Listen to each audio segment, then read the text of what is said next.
পশ্চিমবঙ্গে যতই পালাবদল হয়ে ডবল ইঞ্জিন সরকার আসুক না কেন, পশ্চিমবঙ্গের মানুষের জীবনের স্বস্তি এবং সুরাহা ততদিন পর্যন্ত দেখতে পাওয়া যাবে না যতদিন না পর্যন্ত পশ্চিমবঙ্গের পুলিশের মতিগতির মধ্যে কোনো বদল আসে, যতদিন না পর্যন্ত পশ্চিমবঙ্গের পুলিশ শোধরায়। দেখুন, বিষয়টা হচ্ছে, আমি এটা আশা করি না যে নতুন সরকার আসার 10 দিনের মধ্যে দেখতে পাওয়া যাবে যে পুলিশকে বর্তমান শাসক দল এবং পূর্বতন বিরোধী দল এতগুলো বছর ধরে দলদাস বলে এসেছে, তারা 10 দিনের মধ্যে একেবারে শুধরে গিয়ে সোজা হয়ে সমস্ত কাজ করতে শুরু করে দেবে।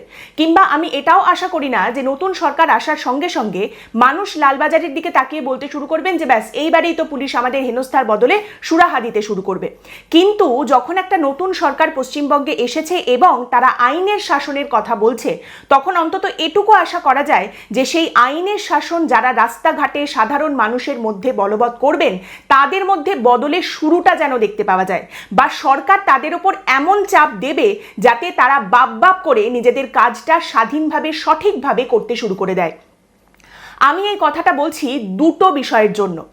এক হচ্ছে, আপনারা জানেন যে অভিযুক্ত খুনি পলাতক এবং অপসারিত বিডিও প্রশান্ত বর্মন সে ধরা পড়েছে, কিন্তু সেই নিয়ে পুলিশের যে ভূমিকা দেখতে পাওয়া গেছে সেই জন্য, এবং দ্বিতীয় হচ্ছে অত্যন্ত ঘৃণ্য একটি ঘটনার কথা সামনে উঠে এসেছে পশ্চিমবঙ্গে পালাবদলের পরেই, একটি পক্সো মামলা, নাবালিকাকে নির্যাতন করার মামলা, সেখানে পুলিশের যে পদক্ষেপ দেখতে পাওয়া গেছে বা পদক্ষেপের যে অভাব দেখতে পাওয়া গেছে সেই নিয়ে। গত 15 বছর ধরে প্রাতিষ্ঠানিক দুর্নীতি এবং পূর্বতন সরকারের ক্ষমতার দম্ভ ঠিক কোন জায়গায় পৌঁছে গিয়েছিল তার সবথেকে সহজলভ্য এবং প্রাঞ্জল উদাহরণ হচ্ছেন এই প্রশান্ত বর্মন। প্রশান্ত বর্মনকে নিয়ে আমরা দুটো পর্ব করেছিলাম, দুটো 14 মিনিটের পর্ব, কিন্তু তারপরেও আমাদের মনে হয়েছিল যে শব্দ কম পড়ছে এই ব্যক্তির কার্যকলাপ বর্ণনা করার জন্য।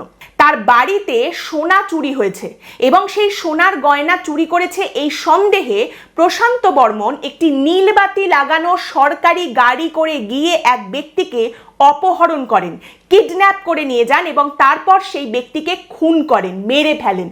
এইটা তার বিরুদ্ধে ছিল অভিযোগ। আর এই অভিযোগের তদন্ত যখন শুরু হয়, এই অভিযোগকে কনফার্ম করার জন্য যখন তাকে ধরার চেষ্টা করা হয়, তখন এই গোটা বিষয়টায় একটা আলাদাই অধ্যায় শুরু হয়ে যায়। এইরকম একটা অভিযোগে, এইরকম একটা মামলায় প্রথমেই যেটা দেখা যায় যে নিম্ন আদালত থেকে প্রশান্ত বর্মনকে জামিন দিয়ে দেওয়া হয়েছে। এইরকম একটা অভিযোগের ক্ষেত্রে কি করে নিম্ন আদালত এভাবে জামিন দিয়ে দিতে পারে? ঠিক এই প্রশ্নটাই করে হাইকোর্ট যখন মামলাটা হাইকোর্টে গিয়ে পৌঁছায়, এবং হাইকোর্টের তরফ থেকে বলা হয় যে কোনো রকম জামিন টামিন কিচ্ছু দেওয়া হবে না, জামিন বাতিল, এবং প্রশান্ত বর্মনকে আত্মসমর্পণ করতে হবে। প্রশান্ত বর্মন আত্মসমর্পণ করা তো অনেক দূরের কথা, তিনি ফেরার হয়ে যান এবং তারপর তিনি সবকিছু টপকে তার অ্যাপিল নিয়ে একেবারে পৌঁছে যান সুপ্রিম কোর্টের কাছে। সুপ্রিম কোর্ট পত্রপাঠ তার সেই অ্যাপিল নাকচ করে দেয়, খারিজ করে দেয় এবং বলে দেয় যে কোনো জামিন টামিনের ব্যাপার নেই, হয় প্রশান্ত বর্মনকে আত্মসমর্পণ করতে হবে, আর তা না হলে পুলিশ যেখানে দেখতে পাবে সেখান থেকে প্রশান্ত বর্মনকে ধরে নিয়ে আসবে। এবার এই সময় রাজ্যের তৎকালীন যিনি আইনজীবী, তিনি আদালতকে জানান যে প্রশান্ত বর্মন তো দেখুন মনে হয় আর একেবারেই এই রাজ্যে নেই, তিনি তো এই রাজ্য থেকে অন্য কোথাও পালিয়ে টালিয়ে গেছেন। এইটা 4 মাস আগের কথা। 4 মাস ধরে তারপর থেকে আমাদের রাজ্যের পুলিশ প্রশান্ত বর্মনকে খুঁজেই পেল না। 4 মাস ধরে প্রশান্ত বর্মনকে রাজ্যের পুলিশ কোথাও দেখতেও পাচ্ছে না, খুঁজেও পাচ্ছে না, প্রশান্ত বর্মন পালিয়েই যাচ্ছেন। সেই প্রশান্ত বর্মনকে দেখা গেল পালা বদলের কয়েকদিন পর আমাদের রাজ্যের রাজধানী কলকাতা শহরের একেবারে বুকে নিউ টাউনের রাস্তায় মদ্যপ অবস্থায় তিনি গাড়ি চালাচ্ছেন, এবং সেই গাড়ি চালিয়ে এসে তিনি একজন পথচারীকে ধাক্কাও দিয়ে দিয়েছেন। এবার আপনি ভাবুন যে এখানে পুলিশের কি করা উচিত। আপনি ছেড়ে দিন, ভুলে যান যে ব্যক্তি গাড়ি চালাচ্ছেন তিনি প্রশান্ত বর্মন। মনে করুন যে কোনো একজন ব্যক্তি মদ্যপ অবস্থায় গাড়ি চালাচ্ছেন এবং একজন পথচারীকে ধাক্কা দিয়েছেন, পুলিশের এখানে কি ভূমিকা হওয়ার কথা? সঙ্গে সঙ্গে এই গোটা বিষয়টার মধ্যে পুলিশের ইন্টারভিন করার কথা, পদক্ষেপ নেওয়ার কথা। কিন্তু এখানে কি দেখা গেল? প্রশান্ত বর্মনের ক্ষেত্রে দেখা গেল যে পুলিশ নয়, একজন সাধারণ ব্যক্তি, জানা যাচ্ছে তার নাম শাকিল আহমেদ, তিনি গাড়িটা আটকেছেন, তিনি একটা ফোনে ভিডিও করতে করতে বলছেন যে দেখুন এই যে প্রশান্ত বর্মন, সেই দুর্নীতিগ্রস্ত অভিযুক্ত পলাতক খুনি প্রশান্ত বর্মন, তাকে আমি আটকেছি, মদ্যপ অবস্থায় গাড়ি চালিয়ে একজনকে ধাক্কা মেরে পালিয়ে যাওয়ার চেষ্টা করছিল, আমি এখানে তাকে আটকেছি, দেখুন একে। এবং সেখানে পুলিশের ভূমিকা কি? প্রথমত পুলিশ তো চারপাশে ছিল না, তাকে ডেকে আনতে হয়েছে যিনি ব্যক্তি ভিডিও করছেন তার কথা অনুযায়ী। তারপর পুলিশ আসার পরেও গোটা বিষয়টা দেখতে পাওয়ার পরে পুলিশের ভূমিকাটা কি? প্রাথমিকভাবে দেখতে পাওয়া গেল যে ওই ভিডিওটার মধ্যে পুলিশ এক কোণে দাঁড়িয়ে রয়েছে, হয় সে ফোনে ব্যস্ত আর না হলে সে কি যে করছে সেই জানে। এবং যখন ভিডিওটা দেখা যাচ্ছে সেখানে দেখা যাচ্ছে যে ব্যক্তি ভিডিও করছেন তার তৎপরতা পুলিশের থেকে অনেক গুণ বেশি। পালা বদলের পরে যখন দেখতে পাওয়া যাচ্ছে যে পুলিশ তৃণমূল কংগ্রেসের দুষ্কৃতী নেতা কাউন্সিলর যাদের বিরুদ্ধে বিভিন্ন রকম দুর্নীতির অভিযোগ রয়েছে তাদের একেবারে গর্তের ভেতর থেকে বের করে নিয়ে আসছে, গ্রেপ্তার করছে, সেই পালা বদলের পরের সময়তেও প্রশান্ত বর্মন কোন একটা গর্তের ভেতরে লুকিয়ে বসে রয়েছেন সেই দিকে কিন্তু পুলিশ হাত বাড়ালো না। প্রশান্ত বর্মনের মাথার উপরে কত বড় বাবার হাত রয়েছে যে পুলিশ সেই দিকে হাত বাড়ালো না। পুলিশ নাকি প্রশান্ত বর্মনকে খুঁজেই পেল না। 4 মাস ধরে পুলিশ প্রশান্ত বর্মনকে খুঁজে পেল না এবং প্রশান্ত বর্মন কোথায় পুলিশ কিচ্ছু জানে না। আর সেই প্রশান্ত বর্মন কলকাতার বুকে মদ্যপ অবস্থায় গাড়ি চালিয়ে ঘুরে বেড়াচ্ছে, এটা হতে পারে বলে আপনি মনে করেন?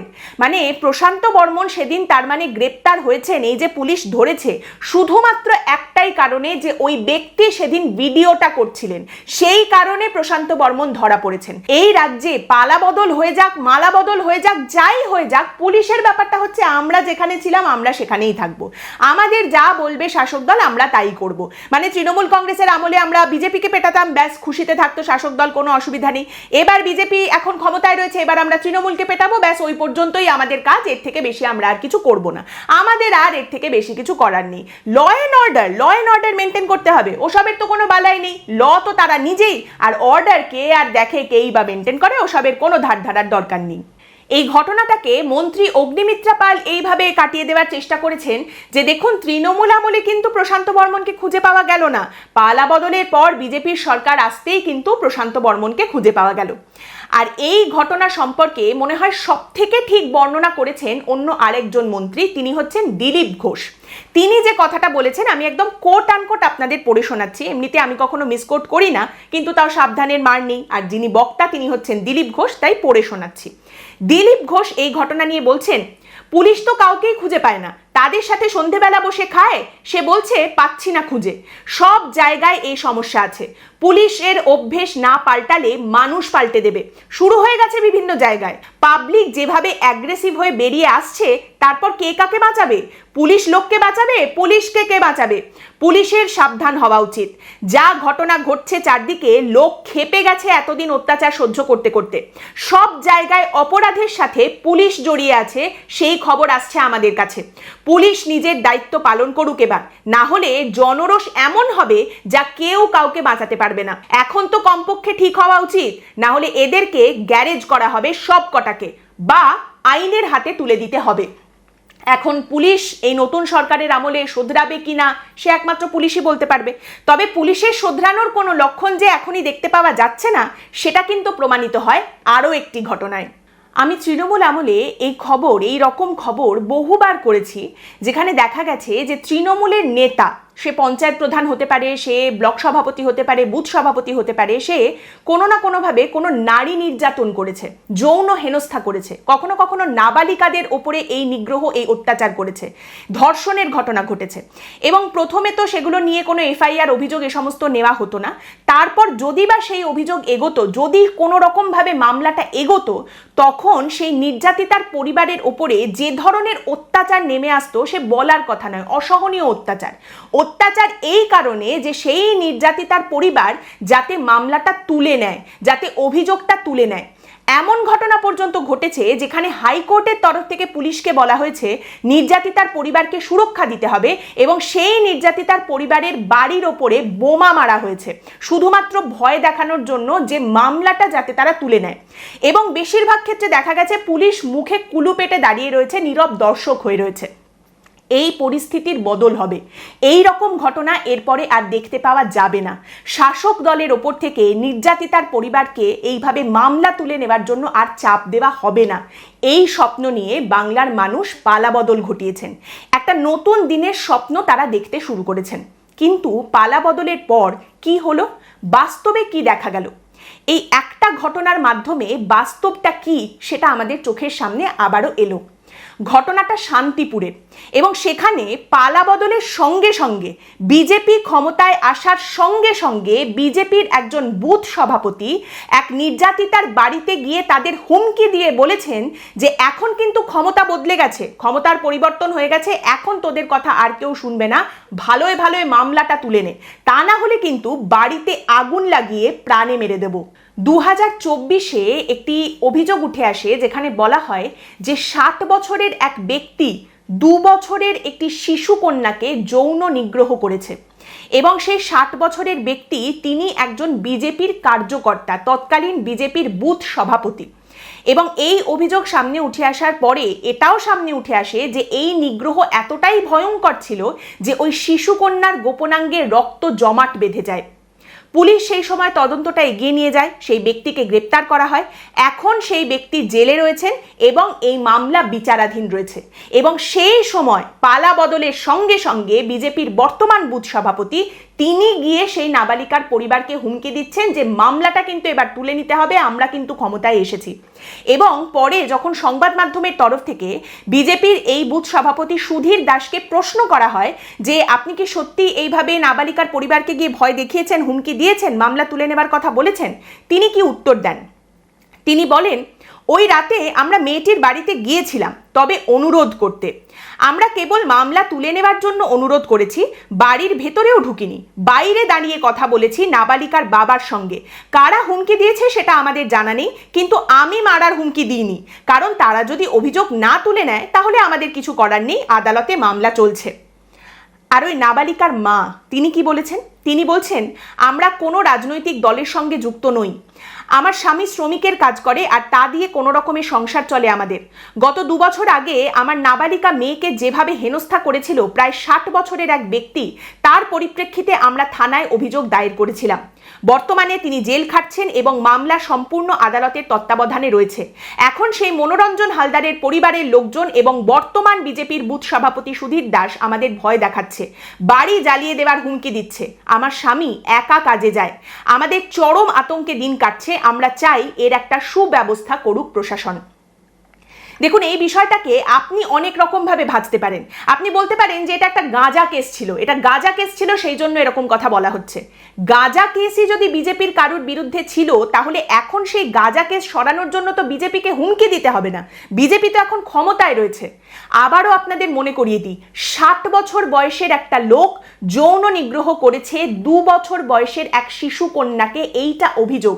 এবং তারপরে বিজেপির বুথ সভাপতি বর্তমানে যিনি, তিনি বলছেন যে এই মামলা তুলে নেওয়ার জন্য অনুরোধ করতে গিয়েছিলাম।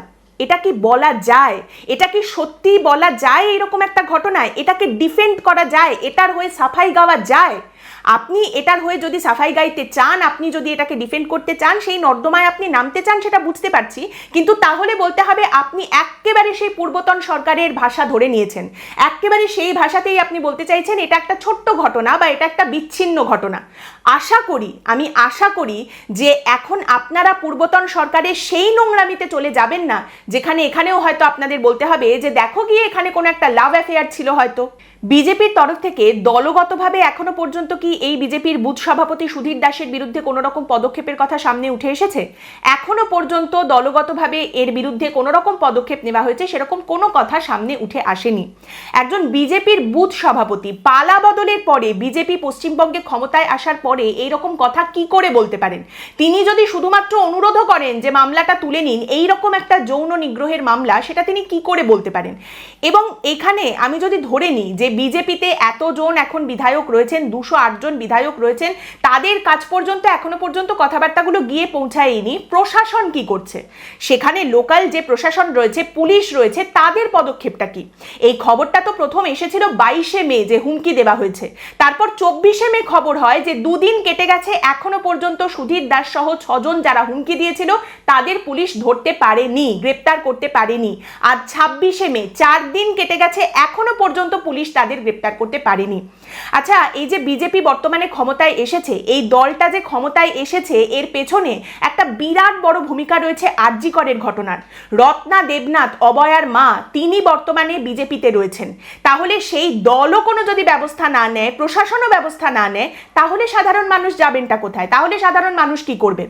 তাহলে এই যে তৃণমূল কংগ্রেসের আমলে নারীদের ওপর, শিশুদের ওপর অত্যাচার নিয়ে বারবার বর্তমান মন্ত্রী অগ্নিমিত্রা পাল সরব হয়েছেন, তার মানেটা কি থেকে যায়? এই যে শুভেন্দু অধিকারী, মহামহিম শুভেন্দু অধিকারী মুখ্যমন্ত্রী হওয়ার পরে পুলিশ আর দলদাস থাকবে না, এই কথা বারবার বলছেন, এর মানেটা কি দাঁড়ায়? এই যে শ্রমিক ভট্টাচার্য সুললিত কণ্ঠে ক্রমাগত বলে চলেছেন যে বিজেপির তৃণমূলীকরণ কিছুতেই হবে না, তার কি মানে পড়ে থাকে? এবং সেই কারণেই আমি একদম প্রথমে যে কথাটা বলেছি, আবারও সেই কথাটাই একদম শেষে বলছি। পশ্চিমবঙ্গের যতই পালাবদল মালাবদল যাই হোক, যে কোনো সরকার আসুক, তার যে কোনো রকম প্রয়াস দেখতে পাওয়া যাক, পশ্চিমবঙ্গের সাধারণ মানুষ, যে গরিব মানুষ, প্রান্তিক মানুষ রয়েছেন, তাদের চোখের জল সেই দিন পর্যন্ত শুকাবে না যতদিন না পর্যন্ত পশ্চিমবঙ্গের পুলিশের মতিগতি বদলাচ্ছে, পশ্চিমবঙ্গের পুলিশ শুধরাচ্ছে। আজকের পর্ব এখানেই শেষ করছি। আপনাদের মতামত অবশ্যই জানাবেন। ভালো থাকবেন।